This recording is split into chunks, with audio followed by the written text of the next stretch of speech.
Kuri wa muntu yigira ku ntwenga ngo nambaye agatisheti ka feki, reka ndakwereke aha uko abantu bino bambara. Bon, iyi ni kuri eglise y'abantu batunze, ni muri kati ihagaze neza. Ndakwetse imiduga kugira ndakwereke ko nta muduga uciriritse uhari.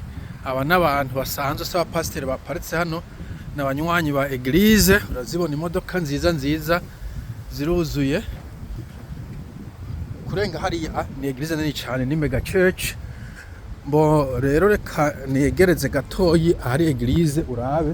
Kuri eglise uzi ko usanga abantu bambaye ibintu, abantu biyambariye t-shirt nyene n'igipantaro c'ikijinsi.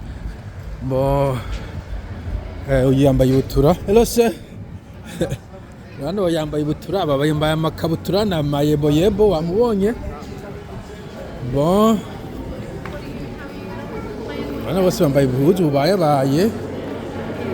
Urabona nta bantu bambaye amakoti kandi ari eglise y'abaporoti. Nta makoti bambaye, nta numwe yambaye ikoti. Urababona. Bon, abana baje hanze mugabo nabwo waje indani muri eglise usanga abantu bambaye impuzu zibaye nk'uko ubibona.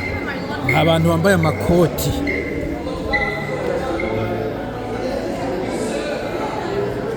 Okay, nico nacanda bereke ko ino abantu bataba bari kovuga ngo bashaze babegwe.